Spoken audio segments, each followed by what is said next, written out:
What's up everybody, Typical Gamer here with your daily GTA 5 news, tips, tricks, easter eggs, guides, and more. And today I have a description of all the skills, what they do, how they are leveled, and the benefit of leveling them up. A perfect 100 out of 100 rating for most of these skills can be obtained through normal gameplay and progression in GTA Online, but I will provide a guide on how to get all of them up to 100% as quick as possible. As always, if you enjoyed the video, be sure to press that like button and subscribe for more daily, top-notch GTA 5 videos.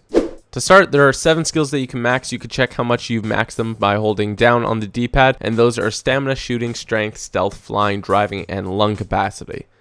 Starting with stamina, stamina is the stat that affects how long you can run, swim, or cycle for. So to increase stamina, it actually is fairly easy. I completed it without actually even trying because I've always been running, always running to my target, always running around, using a bike, swimming. It will max out pretty easy, so you don't have to actually try too hard to get this one. But the activities that you can do to increase it quicker, including running, swimming, and cycling. So yeah, maxing this one out will actually help you run, bike, and swim longer before you have to stop.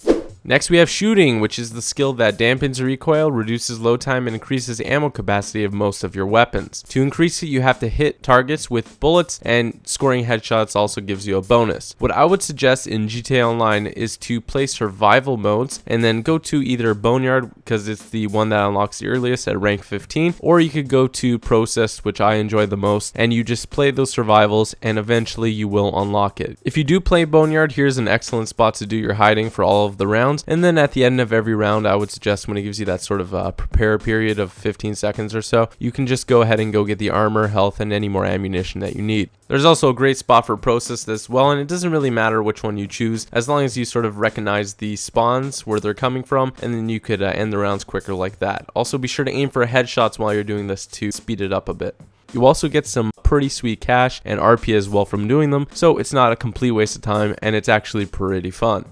Strength is the skill that boosts melee damage, speeds up ladder climbing, improves sporting ability, and reduces damage from various sources. To increase strength, you would usually do melee attacks against a target or sports like golf and tennis. The way I'm going to show you took only 5 minutes for me to go from about 1 bar, maybe 2 bars to max strength, and it's very easy to do, very fast. So what you're going to want to do is get a buddy to get in any car. Usually the bigger the car, the better, but it doesn't really matter. As you can see, I use this vehicle here. Get them to park sort of against the wall with you only in between them, and then be sure to keep punching it. Every 20 punches, I believe, is 1%, so you should be able to max this out in like 5 minutes or so. You will need somebody to be in the car while you're hitting it, and you'll also move left and right a bit when you're punching it, so be sure to readjust yourself every once in a while. Also, make sure that you hear the punching sound when you hit the car, and that you see some dents and stuff like that, so that it does register.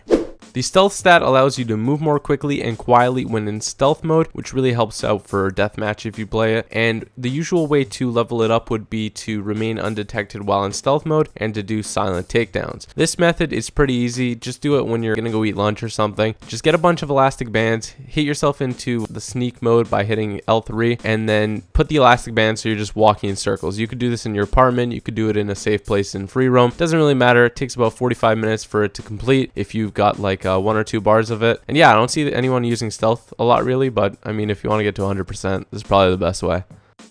Now flying. The flying skill is such a pain because right now there's no way to do a flight school or anything like that in GTA Online. But by increasing your flying skill, you actually can take off, land, and manage turbulence more easily. The way they say to level up flying is by flying under control for sustained periods of time. Now, I don't know if there is an easier way, but it takes so long to do this. It's about 1% every 10 minutes, which means it's going to take a lot of hours to complete this. What I would suggest is do the elastic band trick if you like, again, to spit it in circles, but if not, you could do a bunch of races or just try and fly around bridges and stuff. I'm pretty sure doing stunts and flying low and sort of doing knife flights and stuff should help it, should give a bonus. I haven't really noticed anything, but yeah, this one is definitely going to be the longest one to level up. And if you didn't know, you could find planes at Trevor's Airfield, the Mackenzie Airfield, I believe, and also in the military base with the fighter jet. When you level up your driving skill, it'll allow you to pop wheelies more easily and retain more control while airborne. People were saying that it helps with control. I'm not sure if that's exactly true. In GTA 5 single player, it does only do those two things that I mentioned, but it could possibly do that as well. The usual way that you level it up is by holding wheelies and landing squarely on jumps. The way that I suggest that you do it is that you host your own race, you set it to criminal records, and then you change the laps accordingly to how much you need. Every 12 laps is about 20%, which is one of the bars on the stats page. So change the laps to how many you need and then just do the laps over and over. Each lap takes about 25 seconds, which is pretty fast. So if you haven't leveled up much, you should be done within 30 minutes or so.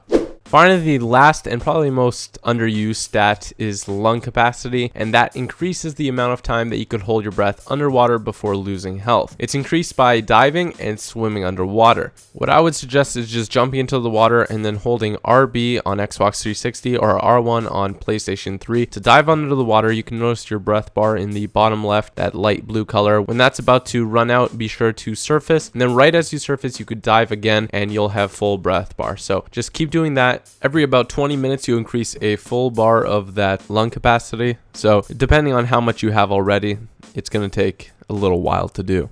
So that's it for today's video, guys. If you did enjoy it, be sure to press a like and also be sure to subscribe if you haven't already for more videos like this one. I also want to know, which one of these stats do you think is the most useful? Leave a comment below and let me know what you think. Thanks for watching. I hope you have an awesome day, and peace out.